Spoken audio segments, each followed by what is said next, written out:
climbed steadily, banking eastward to follow the Pampas departure route. No anomalies were evident during the initial climb, and everything seemed routine as evening fell over Amsterdam. But just a few minutes after takeoff, everything changed. A loud bang rang through the cockpit as the aircraft veered sharply to the right. Something was wrong. Had they hit something? Far below, at a lake east of Amsterdam, boaters looked up in confusion, startled by the noise. Two large objects tumbled from the sky, and moments later, two distant heavy splashes echoed across the water. As they stared at the aircraft, still trying to make sense of what they had just seen, the realization slowly kicked in. The Boeing 747 had just lost two of its engines and was now circling back toward Amsterdam, clearly in trouble and struggling to maintain control. But how could two engines break off? Each engine was secured to the wing by four critical components, fuse pins. These 14-centimeter-long safety pins were designed to break under extreme stress, such as in the event of a structural overload, to minimize damage to the wing. However, due to metal fatigue, one of the pins on engine number 3 developed a tiny 4-millimeter crack. The crack was barely visible to the naked eye and went unnoticed during inspection. When this pin snapped, the sudden load shift proved too much for the remaining 3 pins, causing them to fail in quick succession. The detachment was violent. As engine number 3 twisted outward, it slammed into engine number 4, tearing it from the wing. The impact caused severe damage to the wing, hydraulic and flap systems, making the aircraft significantly harder to control. The captain immediately took control of the aircraft, doing everything he could to keep it in the air as it continued its sharp roll to the right. Fuel poured from the damaged wing as the aircraft struggled to maintain altitude. Hello, 1862, mayday, mayday, we have an emergency. Hello, 1862, do you wish to return to Schiphol? Mayday, mayday, mayday. Turn right heading 260, field behind you to the west, distance 18 miles. Roger, we have fire on engine number 3, we have fire on engine number 3. Roger, heading 270 for downwind. 270 downwind. Hello, 1862, surface wind 040 at 21 knots. Roger.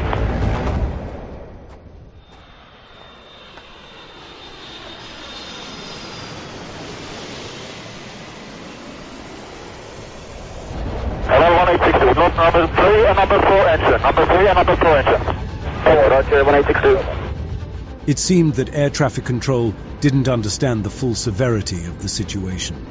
Controllers at Schiphol assumed that 2 engines had simply failed, not that both right-wing engines had fallen off. The confusion wasn't limited to air traffic control. The crew likely hadn't realized this either. In the chaos of those critical moments, with numerous tasks demanding their attention, they were probably unaware of the full extent of the damage. This was partly due to the limited visibility from the cockpit. The outer engine was barely visible, while the inner one was completely out of sight.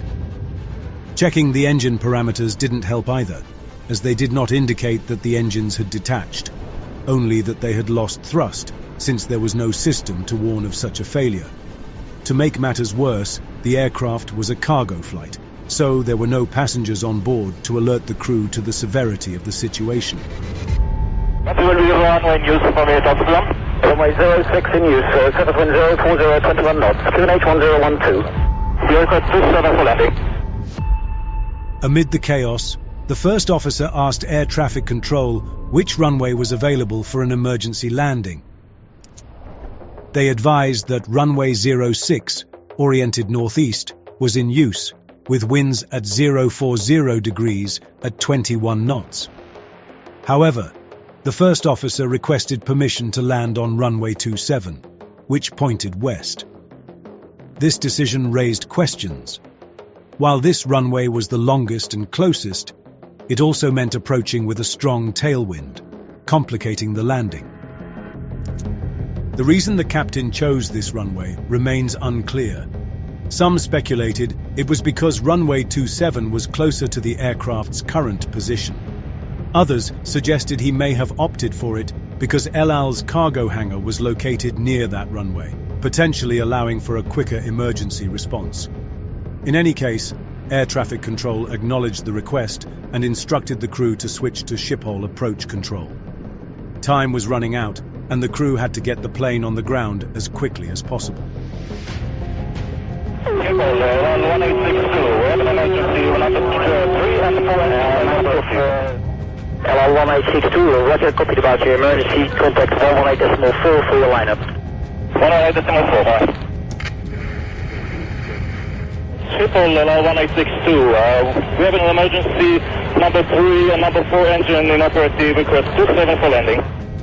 Request 27, in that case, heading 360, heading 22,000 feet or 1012, mind the wind is 050 Roger, can you say again the wind please?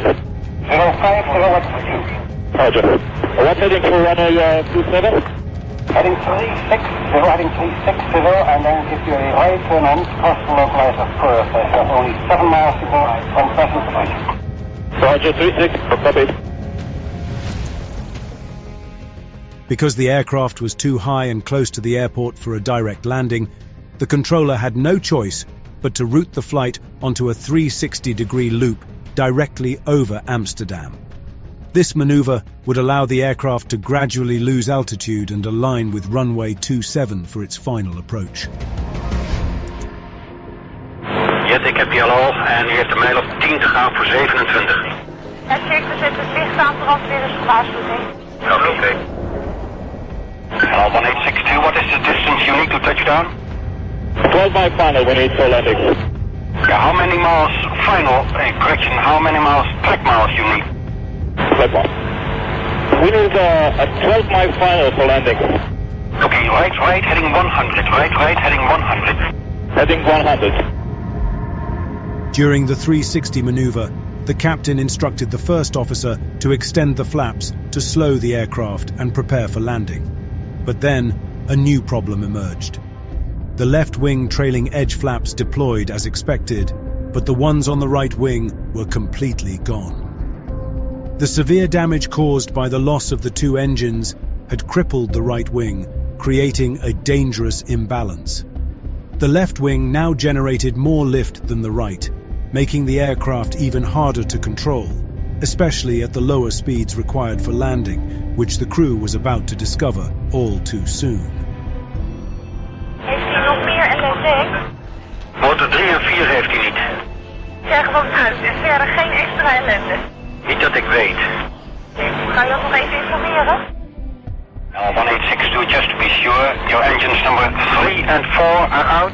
Number 3 and 4 are out and we have problems with our flaps. Problem with the flaps, roger.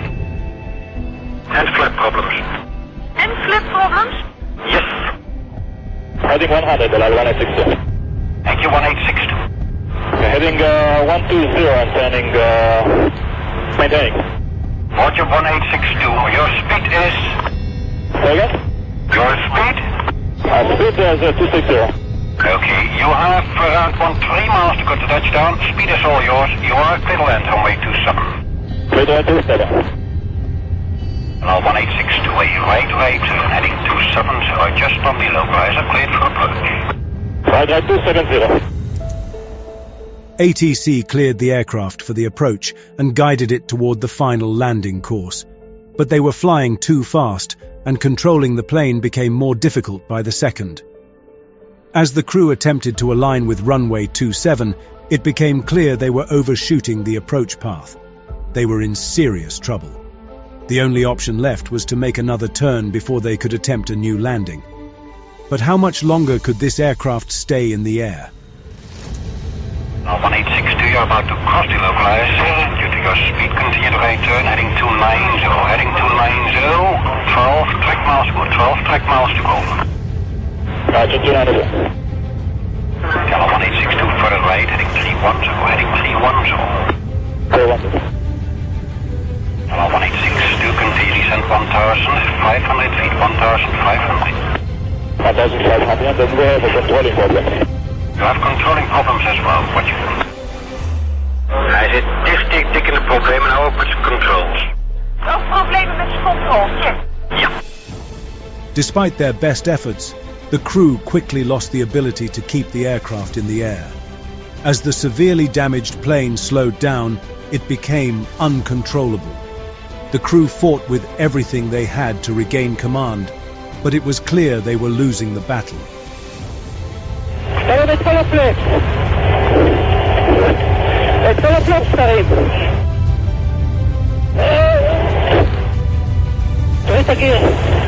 Going down, 1862. Going down.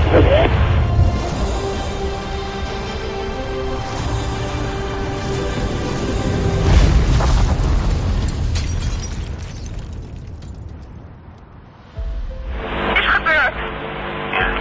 Nou, 186 you're heading. Heeft geen zin, hij is geknipt. Heb je hem gezien? Eén grote rookbol boven de stad. At 6:35, approximately 7 minutes after the first Mayday call, the Boeing 747 plunged almost vertically into 2 apartment buildings in the Bijlmermeer. The impact occurred precisely at the intersection of 2 apartment buildings.